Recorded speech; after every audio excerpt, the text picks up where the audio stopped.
Hello friends, my self Anamika और आप सभी का स्वागत है फार्मेसी इंडिया में। तो चलिए हम आज ESB फार्मासिस्ट मॉडल पेपर की इस सीरीज में हम शुरू करते हैं। शुरू करने से पहले अगर आप लोगों ने फार्मेसी इंडिया की ऐप को डाउनलोड नहीं किया है तो डाउनलोड कर लीजिए। अगर विजिट नहीं करते हैं pharmacyindia.co.in को तो विजिट करते रहें, क्योंकि आपको यहाँ पर लेटेस्ट अपडेट्स मिलती हैं, जॉब की अपडेट्स मिलती हैं, करंट अफेयर्स मिलते हैं, प्रीवियस ईयर के क्वेश्चन पेपर्स मिलते हैं, सब्जेक्टिव ब्लॉग्स मिलती हैं, कॉलेज की डिटेल्स मिलती हैं। और अगर अब तक व्हाट्सएप टेलीग्राम चैनल को ज्वाइन नहीं किया है तो इसको भी ज्वाइन कर लीजिए, क्योंकि ये जो मॉडल पेपर की जो सीरीज है इसका जो PDF है आपको व्हाट्सएप और टेलीग्राम पर ही मिलेगा। किसी भी तरीके का अपडेशन है वो भी आपको व्हाट्सएप और टेलीग्राम पर ही मिलेगा। तो चलिए क्वेश्चन नंबर फर्स्ट से हम स्टार्ट करते हैं और देखते हैं क्वेश्चन नंबर फर्स्ट का आंसर कौन सबसे पहले देता है। कमेंट सेक्शन में कमेंट करना जरूर कीजिएगा, भूलेगा नहीं। चलिए क्वेश्चन नंबर फर्स्ट है, amantadine is used in clinical setting as. जो एमेंटेडीन है वो यूज किया जाता है क्लिनिकल सेटिंग्स में एज किसकी तरह? एंटी पार्किंसन ड्रग की तरह, एंटी इन्फ्लुएंजा ड्रग की तरह, या फिर बोथ A and B, या फिर नन ऑफ दीज। चलिए क्वेश्चन नंबर फर्स्ट का कमेंट सेक्शन में कमेंट करके जल्दी से इसका जवाब दीजिए, मैं वेट कर रही हूँ। तो ठीक है, क्वेश्चन नंबर फर्स्ट का एमेंटेडीन को हम यूज करते हैं क्लिनिकली एंटी पार्किंसन और एंटी इन्फ्लुएंजा दोनों ड्रग की तरह। ठीक है, तो इसलिए इसका आंसर है C, both anti Parkinson drug and anti influenza drug. तो जो एमेंटेडीन है वो एंटी पार्किंसन इफेक्ट भी प्रोड्यूस करती है, क्योंकि ये क्या करती है, रीअपटेक को इनहिबिट करती है डोपामीन के। तो डोपामीन का रीअपटेक जब इनहिबिट हो जाता है तो डोपामीन का इफेक्ट हमें उसकी रिसेप्टर साइड पे ज्यादा दिखता है। एंटी इन्फ्लुएंजा ड्रग्स ये ट्रीट करता है इन्फ्लुएंजा A इन्फेक्शन को, क्योंकि ये वायरल के रेप्लिकेशन के प्रोसेस, जो वायरल रेप्लिकेट हो रहा है उसको भी इनहिबिट करता है हमारा एमेंटेडीन। चलिए क्वेश्चन नंबर सेकंड की तरफ बढ़ते हैं। Generally the 4 drug regimen used to treat tuberculosis include. 4 drug का रेजिमेन है जिसको ट्यूबरक्लोसिस को ट्रीट किया जाता है। जनरली कौन कौन सी ड्रग्स हैं इसमें? 4। First INH, ethambutol, rifampin, pyrazinamide. दूसरा आइसोनियाजिड, इथाम्ब्यूटोल, रिफैम्पिन, ओफ्लोक्सासिन। तीसरा INH, इथाम्ब्यूटोल, रिफैम्पिन, एम्पिसिलिन, या फिर INH, इथाम्ब्यूटोल, रिफैम्पिन प्लस एक कोई ड्रग प्लस सिप्रोफ्लोक्सासिन। चलिए बताएं इसका answer. The right answer is for the second question is first isoniazid, ethambutol, rifampin and pyrazinamide. ये 4 drug का कॉम्बिनेशन रेजिमेन है जो कि ट्यूबरक्लोसिस को ट्रीट करता है। ठीक है, तो आइसोनियाजिड, इथाम्ब्यूटोल, रिफैम्पिन और पायराजिनामाइड ये 4 ड्रग का कॉम्बिनेशन है जो कि फर्स्ट लाइन ट्रीटमेंट दिया जाता है ट्यूबरक्लोसिस के ट्रीटमेंट में। ठीक है, चलिए क्वेश्चन नंबर थर्ड की बात करते हैं। Which of the following anti malarial drug is effective against exoerythrocytic form of malarial parasite? कौन सा ऐसा एंटी मलेरियल ड्रग है जो कि इफेक्टिव है एक्सोएरिथ्रोसाइटिक फॉर्म के लिए, मलेरिया पैरासाइट के लिए? कि मलेरिया पैरासाइट में जो एरिथ्रोसाइट से बाहर एंटी मलेरियल एक्शन प्रोड्यूस होता है। क्लोरोक्वीन, आर्टिमिसिन, पायरिमिथामिन, या फिर प्राइमाक्विन। चलिए, the correct answer for the third question is primaquine. Reason behind that primaquine is effective against exoerythrocytic liver stage. ठीक है, तो लीवर स्टेज के अगेंस्ट काम करता है हमारा प्राइमाक्विन, जो हमारा मलेरियल पैरासाइट है, स्पेशली जो प्लाज्मोडियम वाइवेक्स है और प्लाज्मोडियम ओवेल की इंफेक्शन है उसको ये ट्रीट करता है। अदर लाइक जो क्लोरोक्वीन है या फिर जो हमारी अदर ड्रग्स है वो एरिथ्रोसाइटिक स्टेज को एक्ट करते हैं, उसके अगेंस्ट काम करते हैं। लेकिन प्राइमाक्विन इफेक्टिव है अगर हिपैटिक की जो कंडीशन है, जो हिपैटिक में जो जाइगोट का फॉर्मेशन हो रहा है पैरासाइट्स के, ठीक है, उसको ये क्या करता है, उसको उसके अगेंस्ट इफेक्टिव है। क्वेश्चन नंबर 4 की तरफ बढ़ते हैं। Identify the drug that produces deafness. Identify करना है ऐसी ड्रग को जो डीफनेस कॉज करती है, बहरापन। स्ट्रेप्टोमाइसिन, एस्पिरिन, सिफेलोस्पोरिन, या फिर पेनिसिलिन। देखिए, हमने बहुत बार पढ़ा है कि जो एमिनोग्लाइकोसाइड है वो ऑटोटॉक्सिसिटी करती है और स्ट्रेप्टोमाइसिन जो है वो एमिनोग्लाइकोसाइड की कैटेगरी को बिलोंग करती है। तो डीफनेस का जो आंसर है यहाँ पर है A, फोर्थ क्वेश्चन का, स्ट्रेप्टोमाइसिन। क्योंकि स्ट्रेप्टोमाइसिन ऐसी ड्रग है जो कि इम्यूनोग्लाइकोसाइड को बिलोंग करती है और इसका एक्युमुलेशन होता है हमारे ईयर पे, जिसकी वजह से ऑटोटॉक्सिसिटी होती है, जिसका कारण बनता है टिनिटस एंड डीफनेस। ठीक है, एस्पिरिन रिवर्स करती है टिनिटस को। ठीक है, but it does not lead to permanent hearing loss. लेकिन ऐसा नहीं देखा गया है कि एस्पिरिन डीफनेस कॉज कर रही है, ठीक है, तो डीफनेस कॉज नहीं करती है aspirin. Question number 5, orange red coloured urine is adverse effect of. Orange red colour जो यूरिन है वो किसका एडवर्स इफेक्ट है? आइसोनियाजिड का, पायरिडॉक्सिन का, बोथ ए एंड बी, या फिर रिफेम्पिसिन का।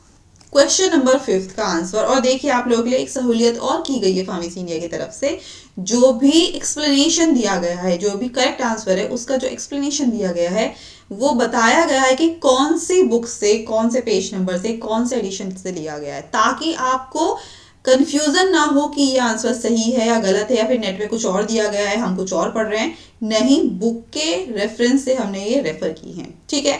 चलिए, तो ऑरेंज रेड कलर यूरिन जो एडवर्स इफेक्ट है वो है हमारा रिफेम्पिसिन का। तो रिफेम्पिसिन ड्रग का एडवर्स इफेक्ट है हमारा ऑरेंज रेड कलर, क्योंकि इसका एक्सक्रीशन होता है यूरिन में, और ऑरेंज रेड पिगमेंट यूरिन में हमें इसका जो ड्रग है, इस ड्रग का जो एक्सक्रीशन है वो हमें यूरिन में दिखता है। और फर्स्ट लाइन ट्रीटमेंट दिया जाता है रिफेम्पिसिन किसके लिए? एंटी ट्यूबरकुलर ड्रग है, ट्यूबरक्लोसिस के लिए फर्स्ट लाइन ट्रीटमेंट रिफेम्पिन है। इसका क्या है? ऑरेंज रेड कलर यूरिन आना, दैट इज साइड इफेक्ट, ठीक है। And tears due to its chemical properties, क्योंकि इसकी केमिकल प्रॉपर्टी ही ऐसी है, जो हमारे आंसू हैं वो भी हल्के से ऑरेंजिश कलर के, हल्के से येलोइश कलर के दिखाई देते हैं। वहीं अगर आइसोनियाजिड की बात की जाए या पायरिडॉक्सिन की बात की जाए तो एज सच कोई साइड इफेक्ट कॉज नहीं करते हैं, ठीक है। चलिए क्वेश्चन नंबर 6 की तरफ बढ़ते हैं। पाइरिडोस्टिग्मीन इज एन एग्जाम्पल ऑफ, जो पाइरिडोस्टिग्मीन ड्रग है वो किसका एग्जाम्पल है? कार्बामेट्स का, ऑर्गेनोफॉस्फोरस कंपाउंड का, एक्रिडीन का, या फिर ऑल ऑफ दीज का? याद करो हमारा सबसे पहला टॉपिक केमिस्ट्री, उसमें फार्माकोलॉजी में, ठीक है। तो चलिए बताएं। पाइरिडोस्टिग्मीन दैट इज कार्बामेट, कार्बामेट है हमारा पाइरिडोस्टिग्मीन, ठीक है। तो कार्बामेट की कैटेगरी को बिलोंग करता है। तो पाइरिडोस्टिग्मीन क्या है? मैंने कहा था सबसे पहला, ठीक है। तो कार्बामेट इनहिबिटर ऑफ एसिटाइल कोलिनेस्टेरेज। तो एसिटाइल कोलिनेस्टेरेज इनहिबिटर है हमारा क्या? पाइरोक्सिन, ठीक है, पाइरिडोस्टिग्मीन। और ये पाइरिडोस्टिग्मीन क्या है? एसिटाइल कोलिनेस्टेरेज इनहिबिटर है, जो कि यूज किया जाता है माइस्थीनिया ग्रेविस में। और इसकी बात और ध्यान रखिएगा कि पाइरिडोस्टिग्मीन क्या है? न्यूरोमस्कुलर ट्रांसमिशन को इम्प्रूव करता है, क्योंकि ये एसिटाइल कोलिन के लेवल को अपने ही उनकी रिसेप्टर्स पे अवेलेबिलिटी बढ़ा देता है, ठीक है। चलिए question number 7, pilocarpine is commonly used as eye drop. तो पिलोकार्पिन को यूज किया जाता है आई ड्रॉप के लिए, किस में? ग्लूकोमा में, कैटरेक्ट में, रेटिनल डिटैचमेंट में, या फिर नन ऑफ दीज में? तो क्वेश्चन नंबर 7 का जो आंसर है वो है, यस बताएं। तो क्वेश्चन नंबर 7 का आंसर है ग्लूकोमा।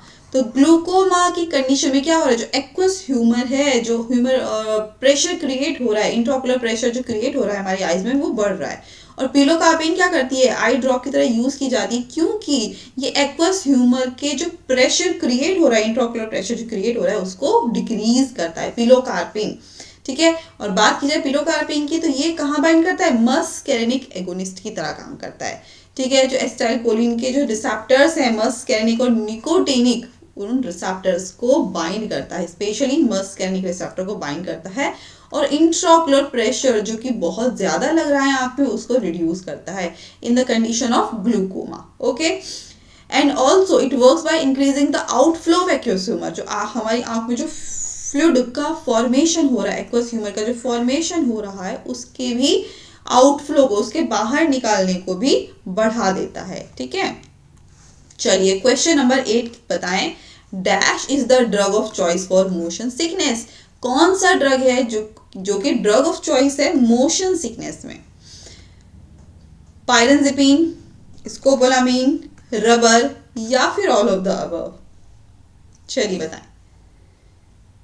क्वेश्चन नंबर 8 का जो आंसर है, बिल्कुल सही आपने गेस किया है, स्कोपोलामीन। अब आप कहोगे मुझे कैसे पता, क्योंकि ये तो आप बता ही देंगे इस क्वेश्चन का आंसर, तो इसलिए मैंने गेस किया है कि आपने बिल्कुल सही बताया होगा। तो drug of choice motion sickness के लिए दैट इज स्कोपोलामीन, जिसको हम हायोसिन भी बोलते हैं, क्यों स्कोपोलामिन? क्योंकि स्कोपोलामिन क्या हमारी एंटीकोलिनर्जिक की ड्रग बिलोंग करती है, ठीक है, एंटीकोलिनर्जिक कैटेगरी को बिलोंग करती है, जिसका काम होता है प्रिवेंशन देना, किसके लिए? मोशन सिकनेस के लिए। क्यों? क्योंकि ब्लॉक करता है एसिटाइल कोलिन की एक्शन को। जब एसिटाइल कोलिन का एक्शन इनहिबिट होता है, जो सिक्रीशन है ग्लैंड से सिक्रीशन, वो भी इनहिबिट हो जाएगा। तो जिसकी वजह से जो नोजिया है, वॉमिटिंग है, जो होना है मोशन सिकनेस की वजह से, अब वो स्टॉप हो जाएगा। And reference should is given by KD Tripathi, ठीक है।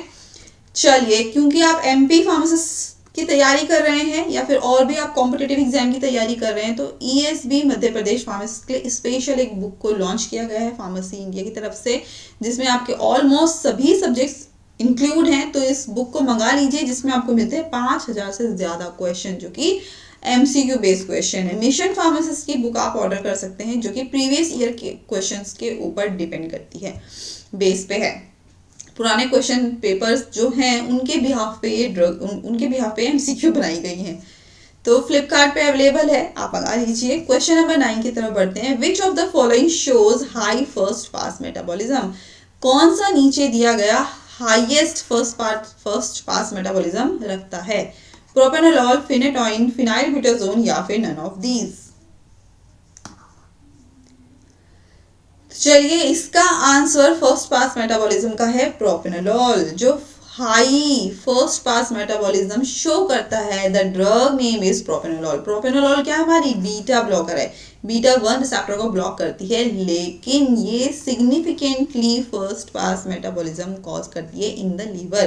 भाई, फर्स्ट पास मेटाबॉलिज्म हमारे लीवर के थ्रू होता है। इसका मतलब ये कि ज्यादा से ज्यादा जो ड्रग है, ज्यादा से ज्यादा जो पोर्शन है ड्रग का, वो मेटाबोलाइज्ड होता है लीवर में, देन उसके बाद हमारे सिस्टमिक सर्कुलेशन में पहुंचता है, ठीक है। ठीक, जिसकी वजह से जो बायो अवेलेबिलिटी है वो रिड्यूस हो जाती है if propranolol taken by orally. Question number 10 की तरफ बढ़ते हैं। चलिए, in which of the following phase of clinical trial of drug ethical clearance is not required? कौन सी नीचे दी गई कौन सी फेज है क्लिनिकल ट्रायल्स की जिसमें ड्रग के इथिकल क्लियरेंस की जरूरत नहीं होती? क्या फेज फर्स्ट, फेज 2, फेज 3 या फेज 4? गैस करें जल्दी से, फटाक से। तो क्वेश्चन नंबर 10 का जो आंसर है वो है फेज 4, दैट इज ऑप्शन 4। तो फेज 4 हमारी क्या होती है? पोस्ट सर्विलियंस ट्रायल होती है, जिसमें बाद में देखते हैं, हम चेक करते हैं कि जो पोस्ट मार्केटिंग जिसको बोलते हैं, ठीक है। तो इस फेज में किसी भी तरीके का इथिकल क्लियरेंस की जरूरत नहीं होती, क्योंकि इस फेज में पब्लिक के पास वो ड्रग आ चुकी है, अप्रूव हो चुका है पब्लिक के यूज के लिए, जिसमें हम लॉन्ग टर्म मॉनिटरिंग देखते हैं कि हाँ पब्लिक को कोई दिक्कत ना हो, लेकिन एज सच किसी भी तरीके का इथिकल क्लियरेंस की जरूरत नहीं होती है, जो कि हमारी फेज फर्स्ट, फेज 2 और फेज 3 में जरूरत होती है। Question number 11, choose the anti cancer drug a pyrimidine antagonist. Anti cancer drug जो कि पायरिमिडीन एंटागनिस्ट हो। अगर क्लासिफिकेशन याद है तो यहां से आंसर एकदम सही बताएंगे। बताओ फटाफट से। फ्लोरो यूरेसिल, मरकैप्टोप्यूरिन, थायोग्वानिन या फिर aromatase? Anti cancer drug pyrimidine antagonist, that is हमारी ए ऑप्शन, फ्लोरोयूरेसिल। फ्लोरोयूरेसिल क्या है? हमारी पायरिमिडीन एंटागनिस्ट है और एंटी कैंसर की तरह यूज की जाती है, जिसका काम होता है डीएनए सिंथेसिस को, जो सेल आगे जो डैमेज सेल है, जो कैंसर सेल्स है, जो कि डिवाइड हो रही है, जो डीएनए सिंथेसाइज कर रही है, अपनी सेल को ग्रो कर रही है आगे, उनको डिसरप्ट करती है फ्लोरोयूरेसिल, ठीक है। तो पायरिमिडीन एनालॉग है जो कि इनहिबिट करती है थायमिडाइलेट सिंथेज एंजाइम को, जिसकी वजह से आगे डीएनए सिंथेसिस कैंसर सेल्स की आगे नहीं होती है। मरकैप्टोप्यूरिन और थायोग्वानिन की बात की जाए तो प्यूरिन एंटागनिस्ट है, ठीक है। और एरोमेटेज हमारी हमारा एक एंजाइम है, ड्रग नहीं है। Question number 12, the drug use for influenza A prevention. Drug जो कि यूज की जाती है इन्फ्लुएंजा ए के प्रिवेंशन के लिए, फॉस्कामेट, रिमेंटेडिन, सकीनाविर या फिर none of these? Question number 12 का जो आंसर है वो है हमारा रिमेंटेडिन। रिमेंटेडिन हमारी ऐसी ड्रग है जिसको यूज किया जाता है इन्फ्लुएंजा ए के प्रिवेंशन के लिए। और रिमेंटेडिन हमारी इन्फ्लुएंजा ए क्या? इन्फ्लुएंजा वायरस, तो एंटीवायरल एजेंट है, एंटीवायरल ड्रग है, जिसका काम होता है इन्फ्लुएंजा ए वायरस के अगेंस्ट काम करना by inhibiting viral uncoating process. ठीक है, तो वायरल की जो कोटिंग होती है उसको अनकोट करती है, शील्ड जो है उसके चारों तरफ उसको अनकोट करती है, उस प्रोसेस को इनहिबिट करती है, ताकि आगे फर्दर जो उसकी सेल्स डिवाइड हो रही, जो रेप्लिकेशन हो रहा है वो रेप्लिकेशन आगे नहीं होता है। ठीक है, फॉस्कामेट की बात की जाए तो यूज किया जाता है साइटोमेगेलोवायरस इन्फेक्शन के लिए, इन्फ्लुएंजा वायरस के लिए यूज नहीं किया जाता है। सकीना वायरस जो है हमारा HIV प्रोटीज इनहिबिटर है। तो बचा क्या, रिमेंटेडिन। Question number 13, the drug inhibiting viral DNA synthesis, ऐसी ड्रग जो कि वायरल जो वायरस DNA की सिंथेसिस हो रही है उसको इनहिबिट करता है। Interferon, saquinavir, both A and B या फिर एसाइक्लोविर। क्वेश्चन नंबर 13 का आंसर है एसाइक्लोविर। तो एसाइक्लोविर हमारा जो इनहिबिट करता है हर्पीज वायरस को, ठीक है, तो इनहिबिट करता है हर्पीज वायरस को और उसके DNA सिंथेसिस को। तो एसाइक्लोविर सेलेक्टिवली इनहिबिट करता है वायरल DNA पॉलीमरेज एंजाइम को, ठीक है, और हॉल्ट करता है, रोकता है DNA के रेप्लिकेशन को। स्पेशली किसकी बात हो रही है, हर्पीज सिम्प्लेक्स वायरस की, जो कि मैंने अभी बताया, एंड वेरिसिला जोस्टर वायरस। चलिए क्वेश्चन नंबर 14 की तरफ बढ़ते हैं। द एंटीडोट फॉर सेलिसाइलेट पॉइजनिंग, अगर सेलिसाइलेट की पॉइजनिंग हो जाती है तो एज अ एंटीडोट क्या लिया जाएगा, एट्रोपिन लिया जाएगा, एस्कॉर्बिक एसिड एंड विटामिन के लिया जाएगा, सोडियम बाइकार्बोनेट एंड विटामिन के लिया जाएगा, या फिर ऑल ऑफ दीज। जल्दी से इसका कमेंट सेक्शन में कमेंट करके आंसर दीजिए। सेलिसाइलेट पॉइजनिंग अगर हो गई है तो ठीक है, इसका आंसर बिल्कुल सही है। आप लोगों ने गेस किया होगा सोडियम बाइकार्बोनेट या एंड विटामिन के, ये दोनों ड्रग जो है वो एंटीडोट है सेलिसाइलेट पॉइजनिंग की। सोडियम बाइकार्बोनेट क्या करेगा, एल्कलाइज करेगा किसको, यूरिन को, जो कि एनहेंस करेगा सेलिसाइलेट्स की एक्सक्रीशन को। ठीक है, वहीं अगर विटामिन के की बात की जाए तो ये कोगुलोपैथी को ट्रीट करेगा, जो कि सेलिसाइलेट पॉइजनिंग की वजह से अब कोगुलेशन हो रहा है। ठीक है, कोगुलोपैथी जो हो रही है। एट्रोपिन, एस्कॉर्बिक एसिड ऐसा कोई इफेक्टिव नहीं होते हैं।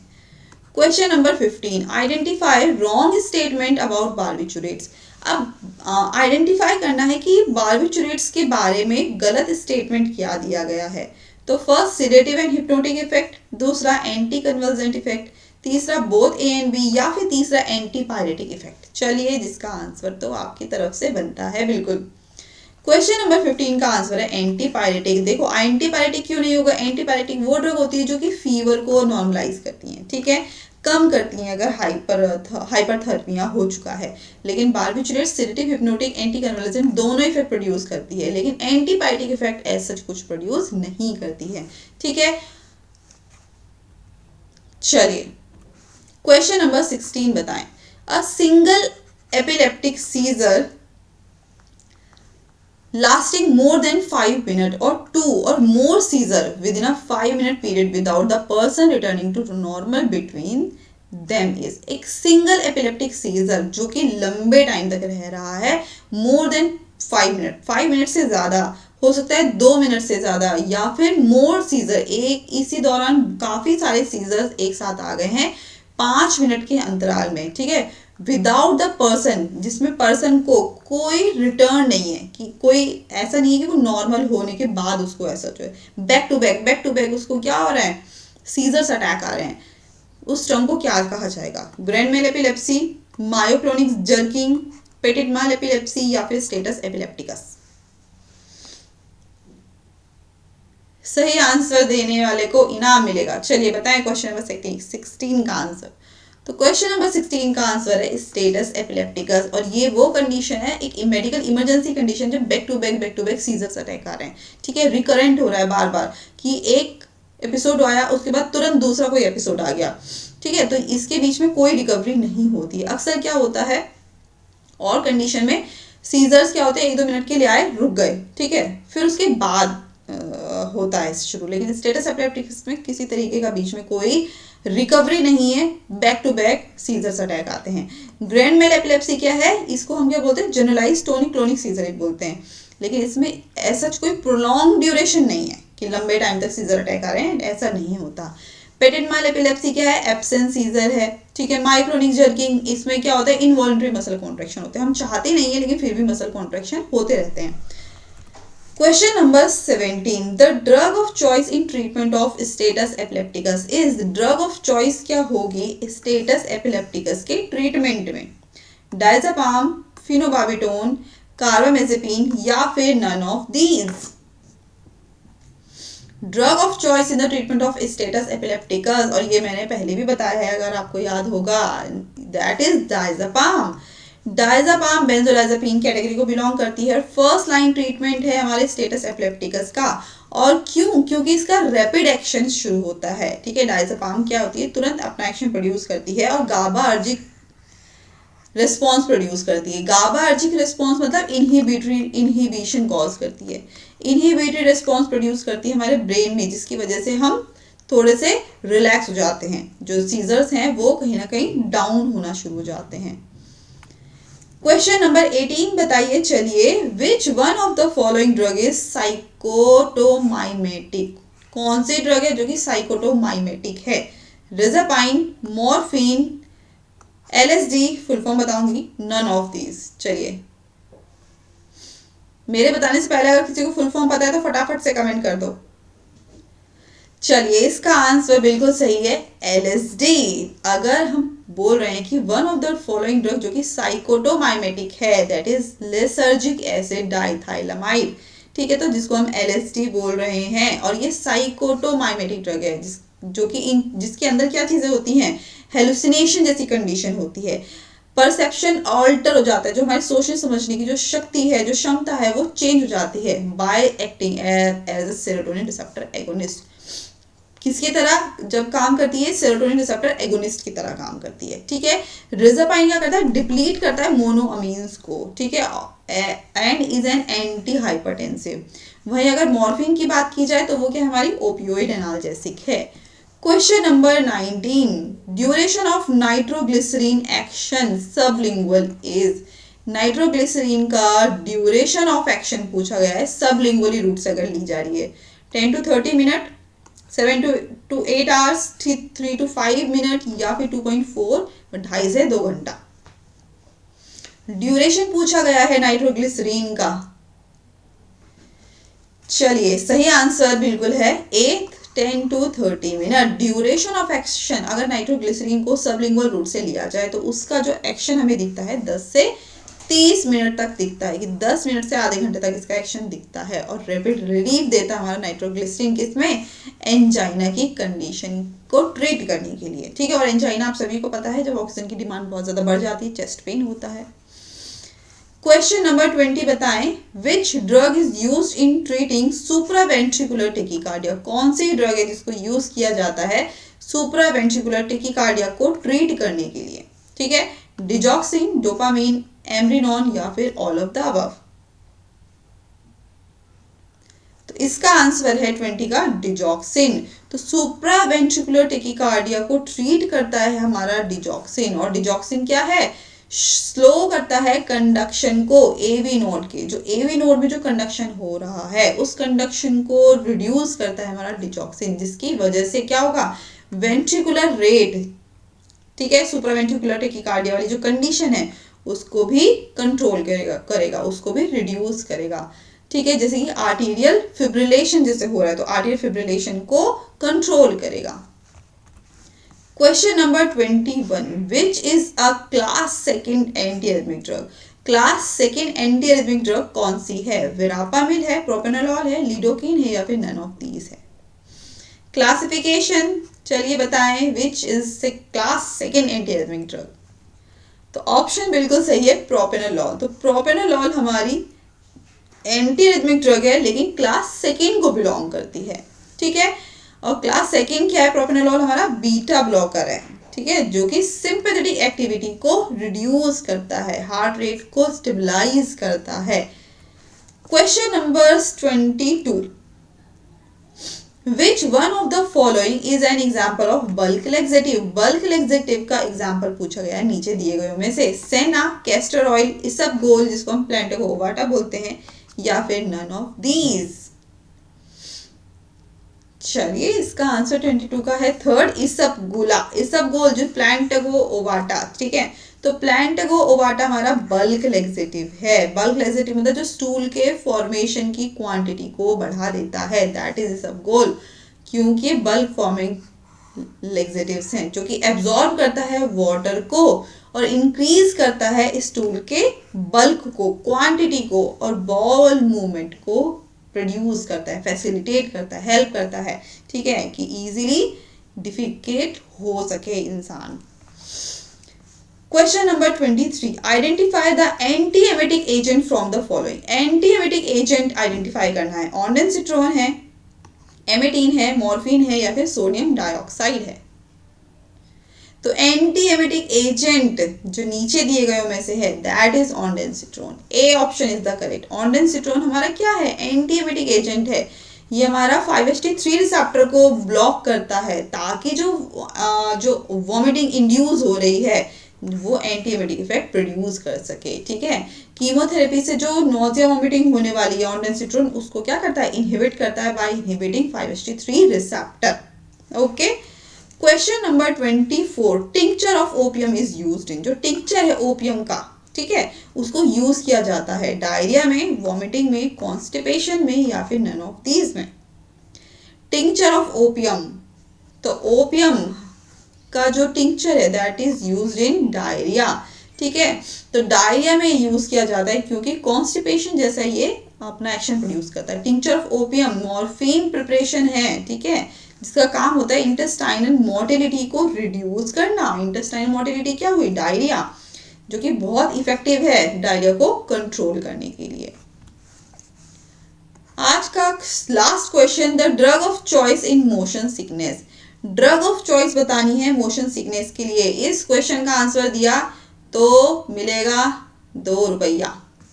ऑन्डेंसिट्रोन, हायोसिन, डायजेपाम, या फिर नन ऑफ दिस। बता चुकी हूं। चलिए, drug of choice motion sickness के लिए दैट इज हायोसिन, ठीक है। हायोसिन याद करो, स्कोपोलामीन मैंने बताया भी था शायद अभी 1-2 क्वेश्चन पहले जब फर्स्ट 2-3 स्लाइड में। तो हायोसिन जिसको हम स्कोपोलामीन बोल रहे हैं वो यूज किया जाता है मोशन सिकनेस के लिए सबसे ज्यादा, जो कि मस्केरिनिक रिसेप्टर को एंटागनाइज करते हैं क्योंकि ये एंटीकोलिनर्जिक ड्रग है। वेस्टिबुलर सिग्नल्स को ब्लॉक करती है, वॉमिटिंग सेंटर जो कीमोरिसेप्टर ट्रिगर जोन है उसको इनहिबिट करती है, उसके एक्टिवेशन को इनहिबिट करती है ताकि वॉमिटिंग और नोजिया इंड्यूस ना हो। वहीं अगर ऑन्डेंसिट्रोन की बात की जाए तो कीमोथेरेपी से जो इंड्यूस हो रहा है नोजिया उसको इनहिबिट करती है, ठीक है। तो चलिए यहाँ पर हमारे 25th क्वेश्चन बिल्कुल कंप्लीट होते हैं। किसके कितने क्वेश्चन सही हैं मुझे ज़रूर बताइएगा।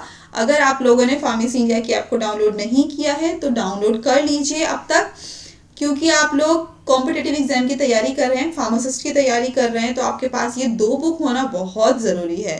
स्पेशली जो एमपी के स्टूडेंट्स हैं जो कि फार्मासिस्ट की तैयारी कर रहे हैं उनके लिए स्पेशल एमपी फार्मासिस्ट के नाम से बुक लॉन्च की गई है जो कि ऑब्जेक्टिव बेस्ड बुक है।